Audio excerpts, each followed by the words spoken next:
All right, so this would be for Monday. I believe it is Monday, March 16th. And today we're going to be doing number 26 through 30. These are still your 5-a-day STAAR questions. This was the program, or this was the plan that we had scheduled for you for this day anyway. So now you'll just get to do this online at your own pace. Okay? Still do a brain dump. And we're going to use that brain dump to aid us in our studies here. Okay? All right. Circle 1 was dilated with the origin as the center of dilation. Ding, ding, ding. Right there, you already know that you're going to be using dilations. So that means you need to get your formula chart and you need to remember what you brain dump for dilations. So what we brain dump for dilations is normally x comma y to kx comma ky. And I know that k is my scale factor. It determines my size. If k is greater than 1, I'm going to get a larger image.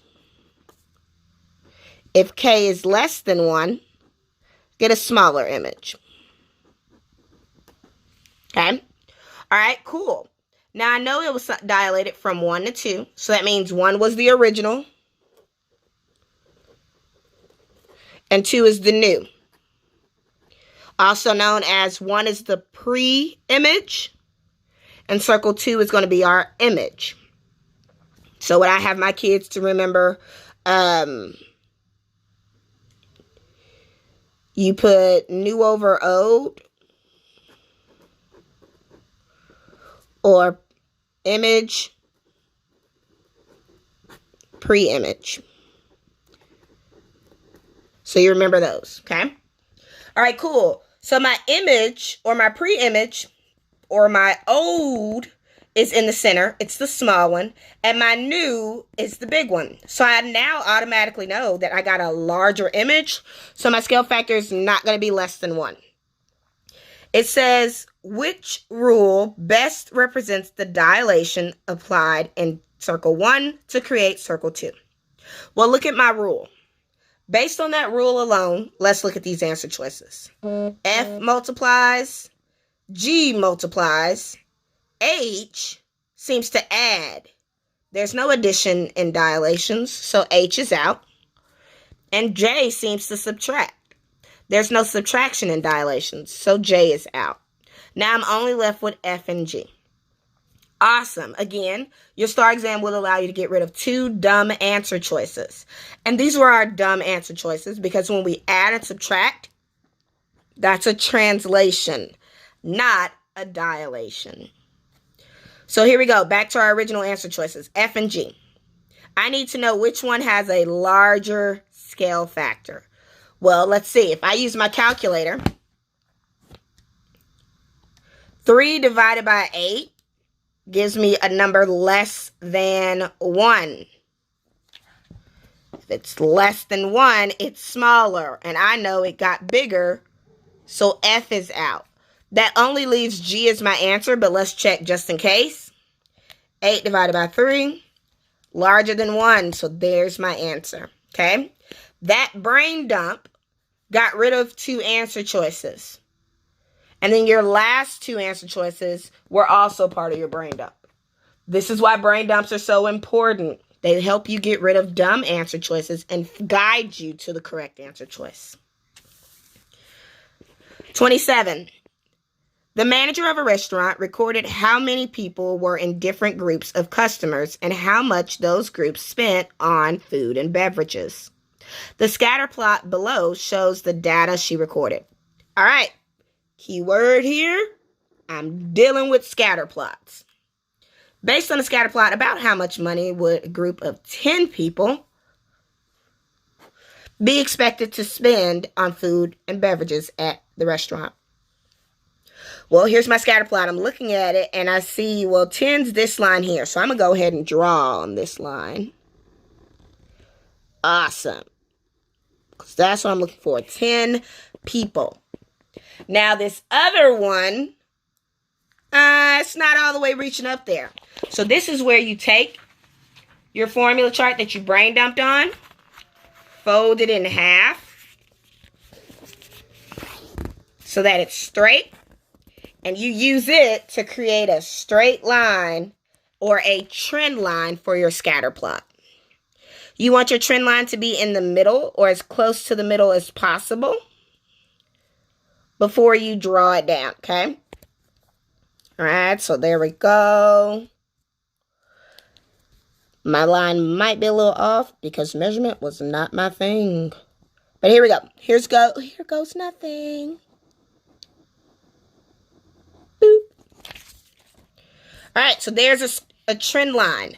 I see it hitting somewhere between 120 and 140. So I look at my answer choices. Which one's between 120 and 140? 135. That one's too low. That one's too low. That one's too high. Okay? With trend lines, find out what they want, draw your line, and then find out what they have, see where they intersect or where they meet. All right. Number 28. This is my favorite. Which statement describes the mapping? Here is a mapping. I know we use mappings with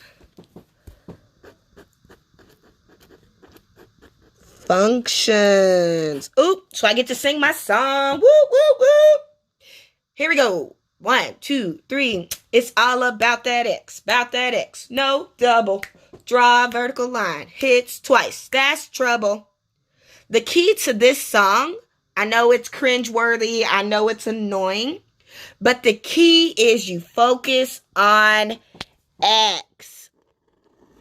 This is where we're going to look. It says it's all about that X, no double. So I need to make sure, 1, 1, 1, 1. So this is a function. And I know it's a function because only one line or one arrow is leaving the X values, okay? So I keep that in mind when I read what the question is asking for. It says, which one describes it? Okay, cool. The mapping represents a function. Yes, I know it represents a function. We established that. Because each Y value corresponds to exactly one X value.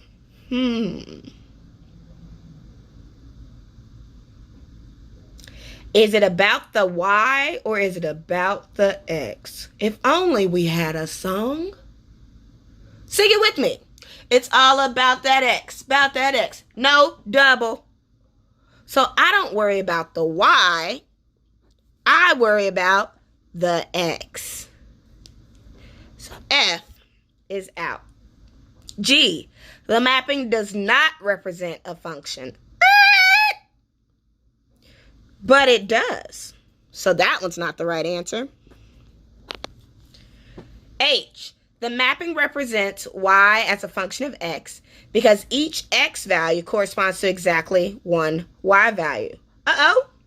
It's all about that X, no double. Oh! 2 checks for you. That might be the right answer. Let's go to J, just in case. The mapping does not represent Y as a function. But it does. So H is our answer. I know that was a little dramatic. Many of you are not exposed to me on a daily basis, so you're welcome. But it's very important to realize the song gives you your answers. Please focus and pay attention to it. As cringeworthy as it is, it gives you what you need to know to answer questions like this. Number 29. A cylinder and its dimensions are shown below. Cool. I know I use cylinders when I have volume or surface area, so let's see which one this is. One equation for calculating the volume of a cylinder is V equals big BH. Ooh, ding, ding, ding. Volume. Where B represents the area of the base of the cylinder. Okay, we know big B represents the area of the base. Which expression can be used to find the value of B in square centimeters of the cylinder? Okay, so we brain dump this. When we go to area on our formula chart for a circle, we wrote big B equals pi r squared. So you're going to keep that in mind. Big B for this shape is going to equal pi. And then what's my radius? You also brain dumped what a radius was. We have a circle and our radius goes halfway. So my radius is 12.1 and the formula says square it. Which answer choice tells me this? A. This is what we meant when we said you would be tested not only over the fact that you knew how to use the formula, but did you know the formula itself? Big B in the B times H is area of the base, pi r squared. All right, last one. 3 groups of students used different methods to estimate the diagonal length of a patio in feet. Their results were blank. Okay, great. Don't know what I'm looking for just yet. Which list shows these diagonal lengths in order from least or greatest to least? Okay, so I'm actually going to be doing what in this question? Going to be ordering numbers from greatest to least. So I'm going to go ahead and put a G here. An L here because I know my largest number is going to be first. My smallest number is going to be last. Awesome. Here we go. In order to order numbers, in order to put numbers in order, you have to do certain things first. The best thing that I would tell you to do is to convert them to decimals. Okay? Decimals you're used to, you're more friendly with versus square roots and fractions. So convert them to decimals so you know what their actual value is, okay? Now, here's the trick with this one. They gave you 4 square root of 13. That's one whole number. So when you take your calculator, you're going to put 4 second x squared 13. Now, you can also do this in Desmos. Desmos is a graphing calculator. So what I recommend is pulling up, doing dual screens like we normally do in class, and putting one side as this video, the second side as Desmos. Remember, if you're using Desmos, we use desmos.com/practice. Because you have to be in STAAR test mode for Texas. You can use this on the STAAR exam. So that's why we want you to be in this mode. So if you need it, you can use it. And Desmos is actually a graphing calculator exactly like this, but in color. So you can use that in case you don't have this at home. Okay? 4 square root of 13. I'm looking for it. 4 square root of 13 is 14.422051. So I'm going to go ahead and round it. I'm going to round it to the hundredths place because in 8th grade math, you only have 2 number places after the decimal. So I'm going to use the 2 after the hundredths place to tell me what to do. 5 or more, raise the score. 4 or less, let it rest. So I'm going to let this rest at 14.42. So here we go. 14, draw an arrow out so I know which one it is. 14.42 is this answer. And there's my decimal. I'm going to make it big and bold because when you order numbers, you have to line up your decimals. So let's do the next one. 14 2/5. Okay? So 2/5 is 2 divided by 5. Remember, a fraction simply means division. 2 divided by 5 is 0.4. So 14 2/5 is going to be 14.4.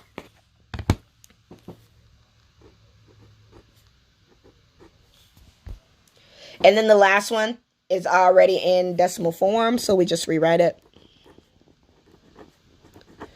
Okay. I lined up my decimals. It's very important to line up your decimals in order to see which ones were more, which ones less. All right.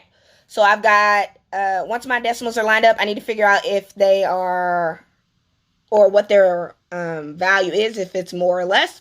So I'm going to take it piece by piece, starting with the first piece, which is 1.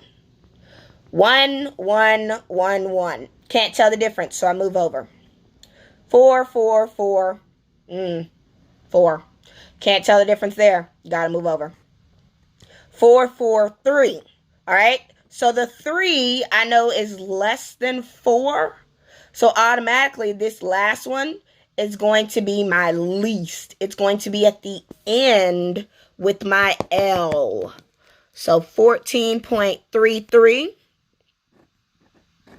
is gonna go here. Cool. Now, which one ends in 14.33? Ooh, the last one. So automatically, I already have my answer. But I'm going to keep going because I'm extra and everyone in class knows this. So this one's out. All right. So now I'm here. 4 and 4. Boop. Next one. It says 2. There's nothing there on that one. So I need you to understand. After the decimal, there are imaginary zeros. So I can fill this in with a 0. 2 and 0. I know that 2 is more than 0. So that means 4 square root of 13 is first. And that leaves 14 and 2/5 to go in the middle, which is exactly what answer choice J says.